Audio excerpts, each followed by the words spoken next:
lagi bersama kami di channel Yudhistira Education.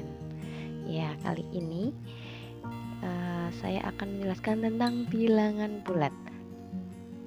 Pada bagian pertama, saya telah menjelaskan penjumlahan dan pengurangan. Kali ini saya akan menjelaskan sedikit tentang perkalian dan pembagian. Perkalian adalah penjumlahan yang berulang. Contohnya, 2 ditambah 2 ditambah 2. Di sini ada 3 kali 2 atau 2-nya sebanyak 3 kali. Jadi ditulisnya 3 kali 2. Hasilnya adalah, yuk kita menggunakan garis bilangan. Yang pertama lompat 2, yang kedua lompat 2 lagi, kemudian yang ketiga lompat 2. Hasilnya adalah 6. Selanjutnya negatif 2 ditambah negatif 2 ditambah negatif 2. Nah, di sini terdapat 3 suku. 3 suku itu maksudnya 3 kali negatif 2-nya. Jadi di sini dalam bentuk perkalian 3 kali negatif 2. Kita buat dengan garis bilangannya seperti yang pertama. Oke, hasilnya adalah negatif 6. 3 kali negatif 2 adalah hasilnya negatif 6. Selanjutnya, sekarang coba dituliskan dalam bentuk perkalian. Di sini misalkan penjumlahan 5 sebanyak 12 kali atau 12 suku. Di sini berarti kita tuliskan 5-nya itu terdapat 12 kali, berarti 12 kali 5. Oke, sampai sini paham ya. Untuk selanjutnya, berarti misalkan ada A ditambah A ditambah A sebanyak N. Nah, maka nanti jika dituliskan dengan perkalian jadi N kali A. Selanjutnya, sekarang contoh soalnya. Yang A dulu, negatif 3 dikurangi 3 dikurangi 3 dikurangi 3. Di sini negatif 3-nya sebanyak 4 kali. Nah, maka ditulisnya 4 kali negatif 3. Hasilnya negatif 12. Kenapa negatif? Karena di sini 4-nya itu positif, 3-nya itu negatif. Kan itu tandanya itu berbeda. Jika berbeda, tandanya itu akan menghasilkan bilangan negatif. Sedangkan bilangan positif dikalikan bilangan positif atau tandanya sama, negatif kali negatif, itu hasilnya akan positif. Gitu ya. Oke, selanjutnya yang B. Di sini dituliskan negatif 10 ditambah negatif 10 ditambah negatif 10 ditambah negatif 10 ditambah negatif 10. Di sini negatif 10 ada 5 kali ya. Maka ditulisnya 5 kali negatif 10. Hasilnya negatif 50. Selanjutnya, sekarang kita masuk ke sifat-sifat perkalian. Kita lihat yang A dulu, I1 dan I2-nya. Di sini 2 kali 4 dan 4 kali 2. Nah, di yang B pun sama, 6 kali 3, yang I2-nya 3 kali 6. Yang C juga, yang I1-nya 5 kali 7, yang I2-nya 7 kali 5. Nah, di sini jika dituliskan penjumlahan berulang, maka 2 kali 4, penjumlahannya itu 4 ditambah 4, hasilnya 8. Yang 4 kali 2, 2 ditambah 2 ditambah 2 ditambah 2 sebanyak 4 kali 2-nya. Maka hasilnya sama-sama 8. Nah, di sini kita lihat contoh yang B dan yang C pun itu sama hasilnya ya. Nah, maka ini kan hanya dibalik. Nah, atau bersifat komutatif. 2 kali 4 dan 4 kali 2 itu hasilnya adalah 8 dan seterusnya. Nah, seperti itu ya. Atau pertukaran tempat. Nah, berarti dalam sifat umumnya, sifat komutatif perkalian yaitu A kali B sama dengan B kali A. Selanjutnya, nah tadi sudah dibahas sedikit ya. Ini ketentuan-ketentuan dalam perkalian. Yang pertama, bilangan positif dikalikan bilangan positif, hasilnya adalah positif. Terus yang kedua, bilangan positif dikali bilangan negatif, hasilnya bilangan negatif. Kemudian yang ketiga, bilangan negatif kali bilangan positif, hasilnya bilangan negatif. Yang keempat, bilangan negatif kali bilangan negatif, hasilnya bilangan positif. Nah, di sini kita dapat lihat dua bilangan yang bertanda sama. Contohnya positif kali positif atau negatif kali negatif. Nah, itu akan menghasilkan positif. Kemudian dua bilangan bertanda berbeda, jika dikalikan hasilnya selalu negatif. Ya, di sini kan contohnya yang kedua dan yang ketiga, positif kali negatif hasilnya negatif, atau negatif kali positif ketemunya negatif. Itu kan positif dengan negatif itu adalah tanda yang berbeda. Nah, kalau tandanya berbeda itu hasilnya selalu negatif. Oke. Selanjutnya, nah sekarang kita masuk ke sifat asosiatif perkalian. Sifat umumnya A ditambah B itu di dalam kurung ditambah C sama dengan A ditambah dalam kurung B ditambah C. Nah, di sini yang di dalam kurung itu beda. Artinya yang dikerjakan terlebih dahulu itu berbeda. Untuk yang pertama itu A plus B. Nah, berarti yang dioperasikan dulu itu yang A tambah B-nya. Kemudian yang sebelahnya itu B tambah C-nya yang di dalam kurung. Berarti yang di dalam kurung itu yang dikerjakan terlebih dahulu. Nah, oke ya. Seperti ini contohnya. 2 kali 3 ditambah 7. Nah, di sini yang di depan itu 2 kali 3-nya dulu yang dikerjakan, sedangkan yang belakang itu 3 kali 7-nya. Nah, kan dapat dihasilkan 2 kali 3 itu 6, sedangkan yang belakang 3 kali 7 21. Nah, itu nanti hasilnya akan sama. 6 kali 7 ketemunya 42, dan yang 2 kali 21 sama, ketemunya 22. 42. Jadi ini menunjukkan sifat asosiatif perkalian. Nah, sekarang masuk ke sifat distributif terhadap penjumlahan. Nah, di sini contohnya 2 kali dalam kurung 4 ditambah 5. Terus yang B 2 kali 4 ditambah 2 kali 5. Nah, di sini kan dalam bentuk umumnya kan yang di dalam kurung sama di dalam kurung semuanya ya.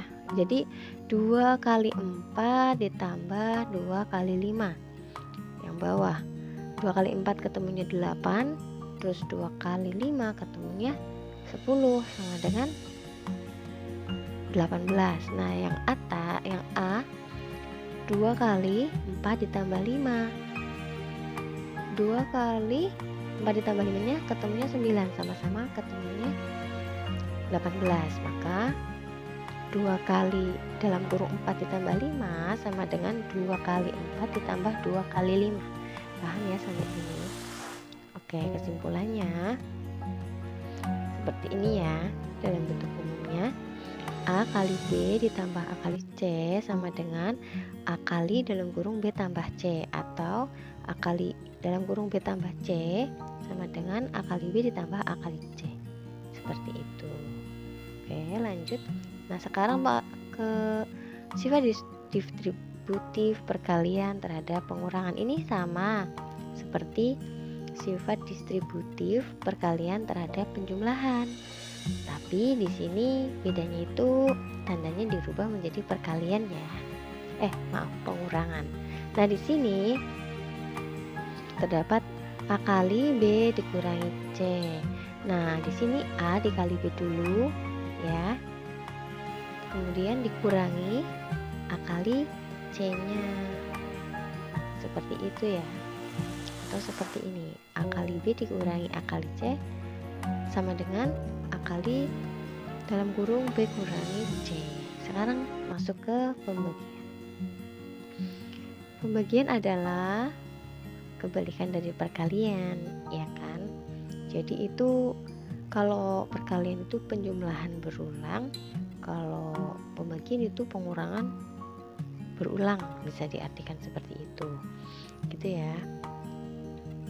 Nah, di sini contohnya 4 kali 2 sama dengan 8, maka pembagiannya itu 8 bagi 2 ketemunya sama dengan 4, dan 8 dibagi 4 sama dengan 2. Kita bisa lihat bersama ya sampai yang contoh nomor 5. C kali negatif 2 sama dengan 8. Maka C sama dengan 8 dibagi negatif 2 ya, sama dengan 4. Jadi sini hasilnya 4 ya. Itu karena bentuk umum ya, contohnya nggak angka semua. Oke, berarti dapat disimpulkan jika A, B, dan C 3 bilangan, maka A kali B sama dengan C, maka A sama dengan C dibagi B, dan B sama dengan C dibagi A. Kita lanjutkan ke contohnya saja ya. Di sini terdapat 6 contoh. Yang A negatif 25 dibagi 5, yang B 42 dibagi negatif 6, yang C 39 dibagi negatif 13, yang D negatif 63 dibagi negatif 21, yang E negatif 72 dibagi negatif 12, yang F negatif 98 dibagi negatif 7 hasilnya. Nah, ini ya, negatif 25 dibagi 5 sama dengan negatif 5. Kenapa ketemunya negatif? Ya bisa tadi sudah dijelaskan sedikit ya, di perkalian itu hampir sama dengan pembagian. 25 itu tandanya negatif, sedangkan 5-nya itu positif. Negatif dengan positif itu kan berbeda, maka jika tandanya berbeda maka hasilnya ada negatif. Nah, maka di sini karena tandanya berbeda, negatif bagi positif, maka hasilnya adalah negatif. Ketemunya negatif 5. Yang B sama ya seperti tadi, itu 42 positif dibagi negatif 6 sama dengan negatif 7. Hasilnya negatif juga ya, karena itu berbeda tandanya. Nah, kemudian yang C juga sama, hasilnya negatif juga karena berbeda tandanya. Nah, kalau yang D negatif 63 dibagi negatif 21, hasilnya positif 3 ya. Kenapa positif? Karena di sini negatif 63 dibagi negatif 21 sama-sama tandanya itu negatif. Jadi jika tandanya sama, itu maka hasilnya akan positif. Begitu ya. Seperti yang E juga seperti itu ya. Nah, hasilnya positif juga. Kemudian yang F. Yang F itu juga tandanya sama-sama negatif. Maka hasilnya positif. Kesimpulannya, jika bilangan yang dibagi dan yang membagi berbeda, maka hasilnya adalah negatif. Yang dimaksud berbeda itu berbeda tandanya ya.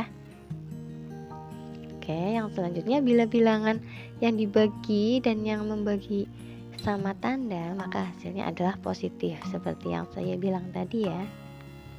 Oke, kemudian nomor 3, setiap bilangan dikali 1 hasilnya adalah bilangan itu juga, maka pada pembagian dengan 1 hasilnya bilangan itu tetap. Ya. Contohnya 5 kali 1 sama dengan 1 kali 5, hasilnya 5, maka 5 bagi 1 ketemunya 5. Jadi angka berapapun kalau dibagi 1 atau dikali 1 adalah bilangan itu sendiri ya. Kemudian nomor 4, suatu bilangan dibagi dengan bilangan yang sama hasilnya selalu 1 ya. Contohnya 5 bagi 5 hasilnya 1, 84 bagi 84 1, 1000 bagi 1000 hasilnya 1. Nah, dengan kata lain, misalkan itu dalam bentuk umum, berarti A bagi A hasilnya 1. Kemudian yang nomor 5, setiap bilangan dikali 0 hasilnya selalu 0. Maka 0 dibagi suatu bilangan hasilnya selalu 0. Contohnya 7 kali 0 hasilnya 0, maka 0 bagi 7 hasilnya 0. Oke, kemudian nomor 6, suatu bilangan dibagi dengan 0 adalah tidak didefinisikan. Contohnya 7 dibagi 0 tidak ada jawaban ya. Atau dengan kata lain tak terhingga atau tak didefinisikan tadi ya. Oke, selanjutnya sifat pembagian itu ya, kan tadi pembagian itu adalah kebalikan dari perkalian biasanya itu. Nah, di sifat pembagian, sifat komutatif tidak berlaku karena 15 dibagi 3 sama dengan 5, tapi 3 dibagi 15 itu hasilnya bukan 5 tapi 0,5. Jadi 15 dibagi 3 itu tidak sama dengan 3 dibagi 15. Selanjutnya asosiatif pun tidak berlaku. Oke ya. Maka sifat komutatif dan sifat asosiatif itu tidak berlaku di pembagian. Oke. Cukup sekian dari saya, mudah-mudahan bermanfaat. Selamat belajar semuanya. Assalamualaikum warahmatullahi wabarakatuh.